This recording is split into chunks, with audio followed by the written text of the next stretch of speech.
में आपका स्वागत है। मैं हूं आपके साथ तान्या वर्मा। तो चलिए शुरुआत करते हैं बुलेटिन की। इससे पहले हम एक बड़ी खबर से शुरुआत करेंगे। आपको बता दें कि एलजी मनोज सिन्हा गांधरबल गगनगिर पहुंचे हैं। आपको बता दें कि गांधरबल गगनगिर पहुंचे एलजी मनोज सिन्हा। कई वरिष्ठ अधिकारी एलजी के साथ मौजूद।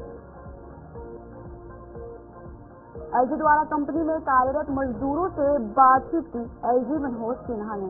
आपको बता दें कि कंपनी के अधिकारियों से भी एलजी की चर्चा जो है वो की गई। इस वक्त की बड़ी खबर जो है आपको बता रहे हैं कि गांधरबल गगनगिर एलजी मनोज सिन्हा जो है वो पहुंचे हैं और वहां वरिष्ठ अधिकारी ने एलजी के साथ मौजूद और भी कई अधिकारी जो हैं इस समय मौजूद है और एलजी द्वारा कंपनी के कार्यरत मजदूरों से भी उन्होंने बात की। कंपनी के अधिकारियों से भी एलजी की चर्चा हुई।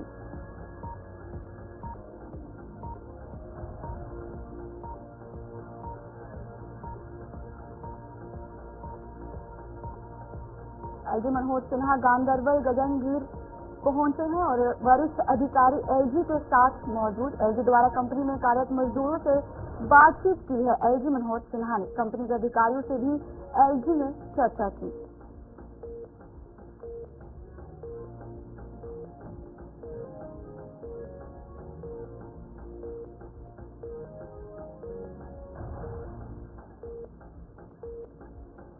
आपको बता दें कि गांधरबल आतंकी हमले में मारे गए थे तालाब जिलों निवासी शशि भूषण अब्रोल के घर सियासी दलों के नेताओं और आम लोगों के पहुंचने का सिलसिला भी जारी है और आज डिप्टी सीएम सुरेंद्र चौधरी और सांसद जुगल किशोर शर्मा शशि भूषण अब्रोल के घर पहुंचे हैं और पीड़ित परिवार के शोक संवेदना भी प्रकट की है।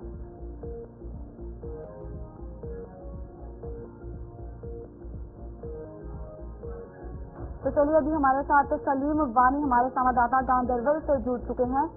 सलीम, बताइएगा इस पर क्या अपडेट है? देखो अभी थोड़ी देर पहले एलजी मनोज सिन्हा यहाँ पे पहुंचे गगनगिर बेस कैंप जो है एक्सपो टनल का जो कंस्ट्रक्शन कंपनी है जहाँ पे कल अटैक हुआ था।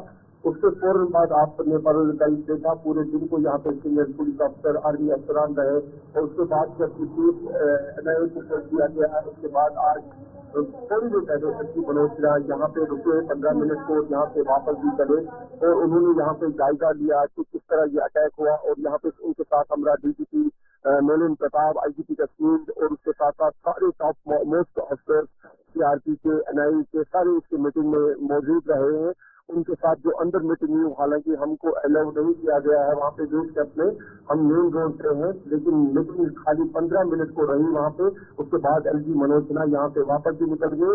लेकिन आपने देखा एलजी मनोज सिन्हा ने कल जम्मू में ही बात करते हुए कहा कि इस अटैक के ऊपर कोई भी ये कंप्रोमाइज नहीं हो सकता है, न किसी को बख्श दिया जाएगा। और इसके हवाले से ये आज यहाँ पे पहुंचे अंदर क्या बातचीत हुई अभी थोड़ी देर में देखेंगे। अगर हो सकता है कि जो मीटिंग की प्रेस होगी इंफॉर्मेशन जो होता है डिपार्टमेंट उनके जरिए अगर बाहर आया तो उसके बाद हम आपको अपडेट करेंगे। लेकिन थोड़ी देर पहले LG Manoj Sinha Gagangir base camp जो यहाँ पे है श्रीनगर ले हाईवे के ऊपर यहाँ पे उसे वार्तालाप का तौर पर अपने जो टॉप मोस्ट पुलिस अफसरान सीआरपी सिक्योरिटी एजेंसी बाकी सारी अफसरान उनके साथ हमरा से मीटिंग में जायजा लिया। उसके बाद 15 मिनट को थोड़ी देर यहाँ पे रुक गए 15 मिनट, उसके बाद यहाँ से वापस भी निकल गए। ठीक है, चलिए बताइएगा एलजी के साथ और कौन कौन अधिकारी मौजूद हैं?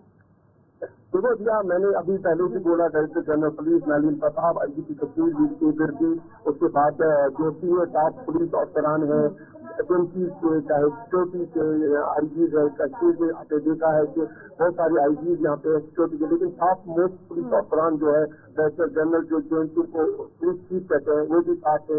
उसके बाद ADGP line order PP Kumar भी साथ क्योंकि जो बेस कैंप में है ऊपर अलाउ नहीं किया गया तो इसी हवाले से हमने देखा कि गांधरबल से गांधरबल में भी ब्रीफ किया होगा। एनआईए के टॉप पुलिस अफसरान दिल्ली से आए थे वो भी अंदर मौजूद थे। तो इसी हॉल पर मीटिंग का जायजा लिया गया। 15 मिनट के बाद यहाँ से वापस चले गए। चलिए बताइएगा जीरो टॉलरेंस नीति बनाना कितना जरूरी है? बिल्कुल, यहाँ पे कल ही ये कहा गया है कि इस केस को एनआईए जो देश की सबसे बड़ी इन्वेस्टिगेशन टीम है एनआईए उसको ये केस सौंप दिया गया है। और कल से ही आपने देखा कि यहाँ पे जो नजदीकी इलाका है ये छोटा गाँव है इनके लड़कियों को भी पूछताछ के लिए पुलिस स्टेशन में बुलाया गया है, चाहे कुलन से या बाकी जगहों से वहाँ से को यहाँ के पूछताछ के लिए बुलाया गया है। उसके बाद यहाँ पे जो ऑफिसर्स या बाकी सारे उनके जो बायोडाटा है वो भी दिया गया है कि कौन कहाँ पे रहता है, किसका क्या है, नंबर दिए गए, मोबाइल नंबर दिए गए। इन्वेस्टिगेशन स्टार्ट हुई है। किसी भी तरह की कोई भी कोताही इस इन्वेस्टिगेशन में नहीं होगी। ठीक है, तमाम जानकारी के लिए धन्यवाद सलीम। सलीम हमें अपडेट कर रहे थे कि एलजी मनोज सिन्हा जो है वो गांव दरबल पहुंच चुके हैं। वहां पे उन्होंने मजदूरों से बातचीत की है। तो चलिए फिलहाल अब हम बढ़ते हैं अगली खबर की ओर। जम्मू यूनिवर्सिटी में international conference on endocrinology metabolism and reproduction exploring का आयोजन किया गया, जिसमें उपराज्यपाल मनोज सिन्हा ने भी भाग लिया। उपराज्यपाल ने कॉन्फ्रेंस को संबोधित किया और कॉन्फ्रेंस के सफल आयोजन की शुभकामनाएं दी। इसके साथ साथ उपराज्यपाल द्वारा ब्रिगेडियर राजेंद्र सिंह ऑडिटोरियम का दौरा भी किया गया और इस दौरान उपराज्यपाल ने ब्रिगेडियर राजेंद्र सिंह की प्रतिमा का अनावरण भी किया। यहाँ सभी के लिए हेल्थ केयर सुलभ हो, जो भय मुक्त, भ्रष्टाचार मुक्त, ट्रांसपेरेंट और रिस्पॉन्सिव गवर्नेंस का प्रतीक हो, व्यवस्था युवा महिला वंचित वर्ग के लिए भी समर्पित हो। मुझे विश्वास है कि आदरणीय प्रधानमंत्री जी के नेतृत्व में पिछले 5 वर्षों की मेहनत भावी पीढ़ियों की प्रगति और खुशहाली सुनिश्चित करेगी। मैं एक बार पुनः इस इंटरनेशनल कॉन्फ्रेंस के सफल आयोजन की शुभकामनाएं देता हूँ। I hope the deliberations and subsequent collaboration will provide stronger and more focused leadership in this area. I conclude my remarks by once again congratulating the organizers, all the scientists, and wishing them continued success in their career. Jai Hind. आज 2 function है। एक brigadier Rajendra Singh ji का जो bust है उसको unveiling of that bust हमारे honourable lieutenant governor साहब करेंगे, और दूसरा इनाग्रेट करेंगे international conference on endocrinology metabolism and reproduction new frontier. और I am happy delighted to share with you that our keynote speaker, Professor Suraj Uniyappan ji is with me. He has come all the way from the Canada to deliver a keynote address, and he has delivered today. And that lecture was fantastic, and that can bring the sea changes in the area of fish endocrinology and reproduction. The idea is that to demonstrate our presence globally, not that nationally, I am saying that globally, and also showcasing our University of Jammu achievement. Srinagar में राष्ट्रीय राजमार्ग पर जोजिला की तलहट्टी में स्थित गगनगिर सोनमार्ग में आतंकी हमले में मारे गए शशि भूषण अब्रॉल को नम आंखों से विदाई दी गई। शशि भूषण अब्रॉल को अंतिम विदाई देने के बाद संख्या में लोग शक्तिनगर शमशान घाट पहुंचे। इस अवसर पर डिप्टी सीएम सुरेंद्र चौधरी सहित अन्य गणमान्य लोग भी मौजूद थे।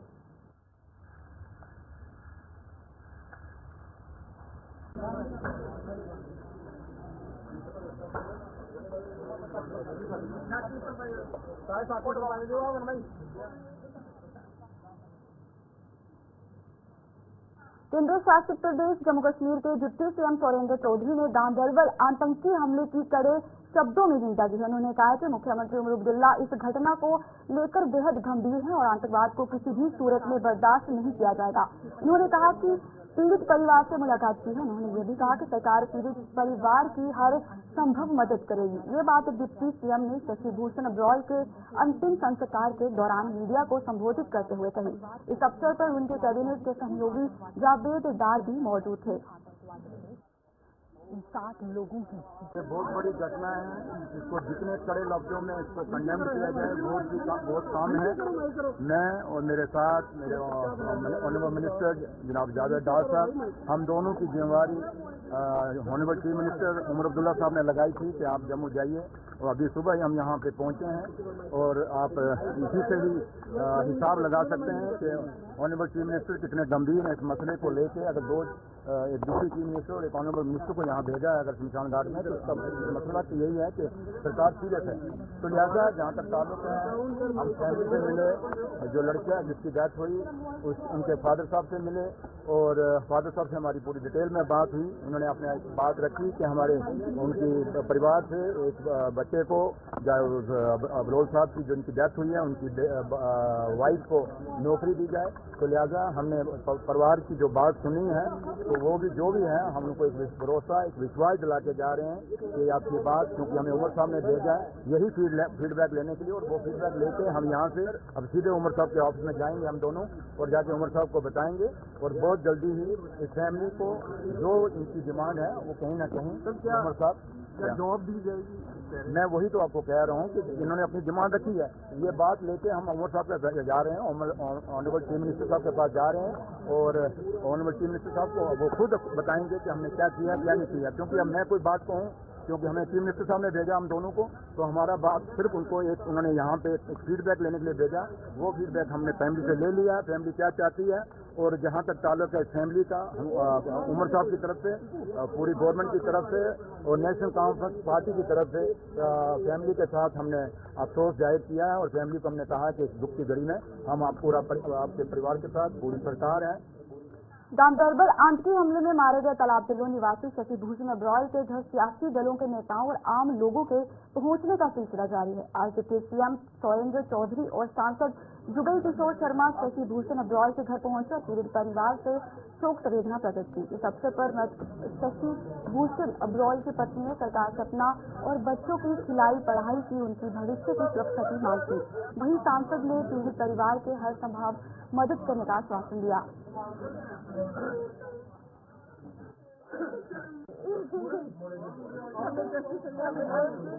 मेरे बच्चों की मुझे सिक्योरिटी चाहिए, उनकी पढ़ाई के लिए मुझे जॉब चाहिए, उनको जॉब चाहिए। मैं जॉब चाहती हूँ कि मैं अपने बच्चों को आगे बढ़ा सकूँ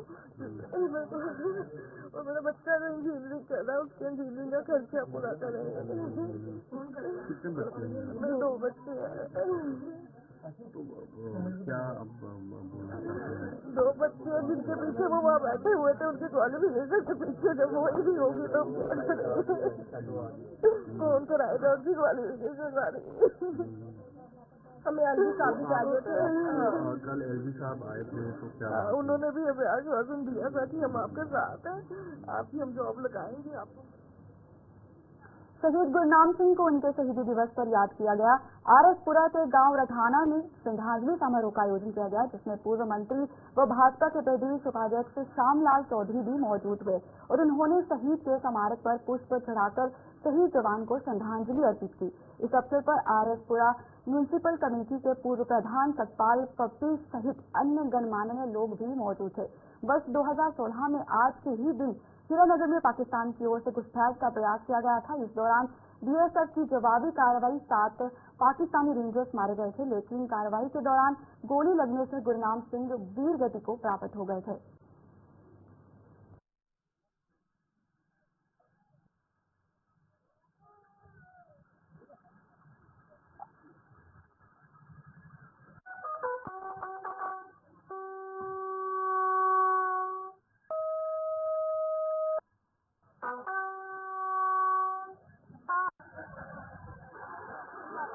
थाना मोड़ में शहीद गुरनाम सिंह जी जो आज से 8 साल पहले अपना बलिदान देकर बॉर्डर पे देश की रक्षा करते हुए अपना बलिदान दिया था, उसका जो हर साल का जो दिन मनाया जा रहा है, जिसमें आज उनके माता पिता, उनका परिवार और से आए हुए सभी यहाँ लोग कहूँगा जिनके जगह पर हर समय शहीदों को नमन करना चाहिए, जिनकी वजह से देश की रक्षा होती है और आज देश में अमन शांति है।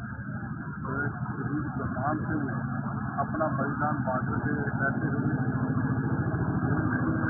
आतंकवाद जो बना हुआ है बॉर्डर से काफी करते हुए लोगों को रोकते हुए अपना बलिदान दे दिया। बड़ी छोटी सी बात कहने को लगती है, लेकिन शहीद इतना आसान नहीं होता कि वो अपना आने वाला देश नौजवान था और नौजवान ने अपने जीवन का बलिदान देकर देश की रक्षा की। मैं अपने सब देशभक्त लोगों को यही कहना चाहूँगा देश में अमन शांति के लिए अपना बलिदान किया, उनको हमेशा हम सबसे याद रखना चाहिए और जहाँ भी उनका जहाँ मूर्ति खड़ी हो उनको नमन करना चाहिए, उनके परिवार को नमन करना चाहिए। और जम्मू कश्मीर पंचायत कॉन्फ्रेंस ने गांधरबल आतंकी हमले की निंदा की है और जम्मू कश्मीर पंचायत कॉन्फ्रेंस के अध्यक्ष अनिल शर्मा ने कहा कि जब जब जम्मू कश्मीर में लोकतंत्र मजबूती की ओर बढ़ता है, पाकिस्तान द्वारा इस तरह की घटनाओं को अंजाम देकर माहौल खराब करने का प्रयास किया जाता है। उन्होंने केंद्र सरकार से जम्मू कश्मीर में अलगाववाद का समर्थन करने वालों के विरुद्ध कड़ी कार्रवाई करने की मांग की। इसके साथ ही उन्होंने इस घटना को अंजाम देने वालों को फांसी देने की मांग की। वो सुकून से रह सके आपके माध्यम से कि जम्मू कश्मीर के अंदर 6 लोगों की जो है वो निर्मम हत्या जो है मिलिटेंटों के द्वारा करवाई गई की गई, वो जिसमें पाकिस्तान का जो है वो हाथ बताया जा रहा है और मिलिटेंटों का हाथ बताया जा रहा है, क्योंकि पाकिस्तान की हमेशा से ये कोशिश रही है कि जम्मू कश्मीर के अंदर जब जब डेमोक्रेसी जो है वो पनपती है तो उसका एक उनको चीज जो है वो नहीं ठीक लगती, उसके बदले वो जो सारी चीजें जो है वो करते हैं। और हमारी मांग जो है वजीर आजम हिंद और हमारे वजीर दाखिला अमित शाह साहब जो है उनसे हमारी गुजारिश है कि आप इस पे NIA जांच करवाएं और जो दोषी लोग हैं, जो मिलिटेंट हैं, जो सेपरेटिज्म को सपोर्ट करने वाले लोग हैं, ऐसे लोगों को सलाखों के पीछे डालें और जिन लोगों ने जो वारदात जो की है उनको फांसी की।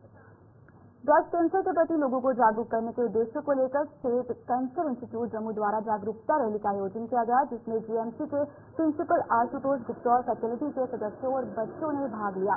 रैली के दौरान फैकल्टी के सदस्यों और बच्चों ने लोगों को ब्रेस्ट कैंसर के इलाज और इसके बचाव को लेकर जागरूक किया। दिख रहा है कि अक्टूबर को ब्रेस्ट कैंसर अवेयरनेस मंथ के रूप में सेलिब्रेट किया जाता है। Use our celebration because the aim is to diagnose and catch it early, ताकि हम इसको ट्रीटमेंट जो है पेशेंट्स को, हमारी लेडीज़ को पूरा मिले और वो क्योर हो जाएं। हम नहीं चाहते पेशेंट स्टेज 3 स्टेज 4 में आए, तो अवेयरनेस के लिए हमारी जो लेडीज़ हैं, हमारी फीमेल पॉपुलेशन है, वो सारी इंथुजियास्टिक है। हम इसमें आज इनको बताएंगे कि अर्ली एग्जामिनेशन के लिए अर्ली सेल्फ ब्रेस्ट एग्जामिनेशन कैसे करें, अर्ली ट्रीटमेंट कैसे करें, ताकि हम अगर ब्रेस्ट कैंसर होता भी है तो उसको डायग्नोज करके अर्ली स्टेज में बनाएं।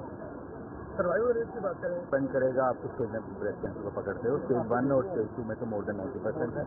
स्टेज 3 स्टेज 4 में इसका डेफिनेटली फॉल कर जाता है सर्वाइवल। तो हम यही चाहते हैं कि अर्ली स्टेज में ही पेशेंट को पकड़े कैच करें, और इसमें लेडीज़ का खुद जिम्मेवारी है कि वो सेल्फ ब्रेस्ट एग्जामिनेशन अपनी ब्रेस्ट को खुद एग्जामिन करें।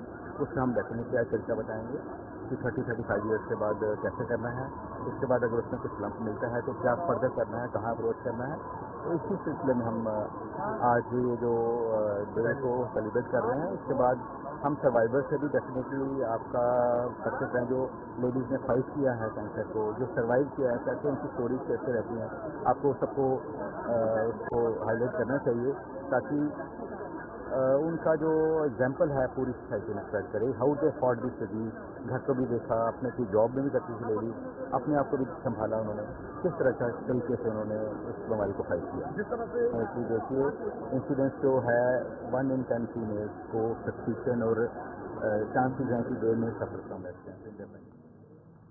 जम्मू कश्मीर के पाक अधिकृत कश्मीर के शरणार्थियों ने सरकार से राज्यसभा और यूटी विधानसभा में पीओजे के रिफ्यूजियों को नामजदगी देने की मांग की है। इसकी मांग को लेकर पीओजे के रिफ्यूजियों ने प्रेस क्लब जम्मू में एक प्रेस कॉन्फ्रेंस की और सरकार के समक्ष अपनी मांग रखी। उन्होंने कहा कि पिछले 77 वर्षों से जम्मू कश्मीर के पाक अधिकृत कश्मीर के शरणार्थियों का तो कोई विधायक बन और नहीं लोकसभा राज्यसभा का सदस्य बना। उन्होंने कहा कि नेशनल कॉन्फ्रेंस के अध्यक्ष डॉक्टर फारूक अब्दुल्ला ने पीओजे के रिफ्यूजियों को प्रतिनिधियों से वाद भी किया था कि वो पीओजे के रिफ्यूजियों को विधानसभा या फिर राज्यसभा में प्रतिनिधित्व देंगे। मैं ये कहना चाहता हूँ कि 77 साल से पाक रिफ्यूजियों को जो पाकिस्तान से आए उनको कोई रिप्रेजेंटेशन नहीं दी गई, उनको कोई मैंडेट नहीं दिया गया, उनको कोई कैबिनेट में जगह नहीं दी गई, कोई मिनिस्टर नहीं बनाया गया, कोई MLC नहीं बनाया गया, कोई मेंबर पार्लियामेंट मैंडेट नहीं दिया गया, कोई मेंबर पार्लियामेंट राज्यसभा का नहीं दिया गया। हर गवर्नमेंट अपने अपने आदमी को देती रही, हम उनके साथ चलते रहे। आज हमारी मांग है कि चार मेंबर पार्लियामेंट राज्यसभा के होने हैं, एक बीजेपी के खाते में जाएगा, 3 एनसी के खाते में जाएंगे। डॉक्टर फारूक साहब और उमर साहब इस चीज पर ध्यान दें कि एक सीट हमने पाक रिफ्यूजी को भी देनी, उसके लिए हम ये जदोजहद कर रहे हैं। ये 17 अगस्त को, इस साल 17 अगस्त 2024 को हम डॉक्टर फारूक अब्दुल्ला साहब के घर बठिंडी में मिले थे, डेपुटेशन। उस वक्त भी ये बात कही थी अमंगदर सिंह, तो उन्होंने कहा था कि ठीक है, ये मेरा आपसे वादा है कि मैंने अल्लाह को जवाब देना है, तो मैं आपको एडजस्ट करूंगा, मैं आपको ये मैंडेट जो मेंबर पार्लियामेंट राज्यसभा का है या वो दूंगा, या मैं MLA जो पाक रिफ्यूजियों की एक सीट है MLA की। कोला की बकाया किस्तों, छठे वेतन आयोग और DA का बकाया भुगतान समेत अन्य मांगों पूरी करने पर JKRTC के पूर्व कर्मियों के सब्र का बांध टूट गया। इस कर्मचारियों ने RJM के RTC volunteer retired employees association के बैनर तले जम्मू में प्रदर्शन किया और मांगे जल्द पूरी करने की गुहार लगाई। इस दौरान GRS लेने वाले कॉर्पोरेशन के कर्मचारियों ने सरकार पर वादा खिलाफी का भी आरोप लगाया। एसोसिएशन के अध्यक्ष देवराज बाली ने पिछले कई वर्षों से वो अपनी मांगों को लेकर प्रदर्शन कर रहे हैं, लेकिन कहीं पर भी उनकी सुनवाई नहीं हो रही है। आज का जो हमारा प्रोटेस्ट है, आज का जो हमारा डिमांस्ट्रेशन है, ट्रांसपोर्ट हाई अथॉरिटी के खिलाफ एंड फाइनेंस डिपार्टमेंट के खिलाफ, क्योंकि इन्हीं लोगों की चेन की वजह से हमारी बिल स्टेट बनी थी, जो लाइबिलिटी थी। इन्होंने बोला था, ऑर्डर निकाला था कि जो रिटायर्ड एम्प्लॉइज हैं उनकी लाइबिलिटी बनाकर सिविल सेक्टर में भेजी जाए, और पहले तो लाइबिलिटी बनाते हुए 2 साल लगे, बड़ी मेहनत से ये लाइबिलिटी बनाकर हमें सिविल सेक्टर भेजी है। अब ये लोग चाल बटोला कर रहे हैं, पैसा नहीं है, सेंटर ही दे रही है, लेकिन सेंटर इतना पैसा दे रही है कि साथ ही कोई नहीं, लेकिन हमें कोई समझ नहीं आती। पैसा इतना आता है, हमें डोट है ये कागजों में ही आता है, कागजों में खत्म हो जाएगा, जमीनी सतह पर ये पैसा नहीं पहुंचता। अगर जमीनी सतह पर पहुंचता तो हमारा ये हल ना होता। हम सरकार से ये मांग करते हैं, हमारी लाइबिलिटी है जिसमें कोला area, 6 recognition area and D area, जिसकी अमाउंट है 60 करोड़ 28,29,200 कुछ रुपये, उसको रिलीज किया जाए। हाँ, एक तो हम कारपोरेशन के एम्प्लॉइज हैं, हमें कोई पेंशन बेनिफिट नहीं है, उसी पैसे पर हमारा दोबारा दारोमदार है। हम honourable chief minister Omar Abdullah साहब को ये अपील करते हैं और मुबारकबाद देते हैं, और हमारे ट्रांसपोर्ट मंत्री P शर्मा जी, उनको भी हम मुबारकबाद देते हैं, अपील करते हैं कि हमारे मसले को हल किया जाए। अगर पैसा है तो पैसा हमें दिया जाए। हम सड़कों पर पहले भी इनके जो सरकारें आई हैं, चाहे वो सरकार थी चाहे वो गवर्नर राज था, हम उनके पास ही जाते रहे, लेकिन आश्वासन मिलता रहा, वो भी झूठा। आज भी रेट में आश्वासन है। हम फिर सरकार से ये अपील करते हैं, हमारा जो पैसा है उसको। रियासत तहसील पौनी के डोगरा हेडकोटिया में एग्रीकल्चर डिपार्टमेंट की तरफ से कैंप लगाया गया, जिसका शुभारंभ chief agriculture officer Harvansh Singh द्वारा किया गया। कैंप में district agriculture officer Naresh Kumar Sharma ने किसानों को आधुनिक खेती करने के तरीकों के बारे में जानकारी दी, साथ ही सरकार द्वारा चलाई जा रही जन कल्याण योजना के बारे में भी जानकारी दी। इस दौरान विभाग द्वारा किसानों में बीज भी वितरित किया गया।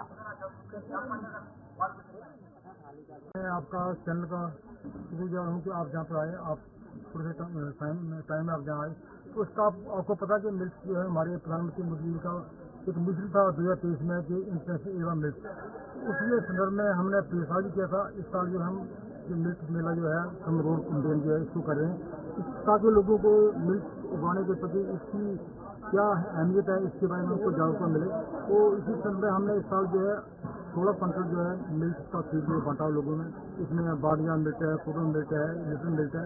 तो जो आपको मिल्क के फायदे का पता ही है कि इसमें जो है ये लोग ग्राहकी में मिलता है, बाकी ये मास्टर टेस्ट एरिया जहाँ पर जो मास्टर की कमी होती है उसमें काफ़ी अच्छा रहता है।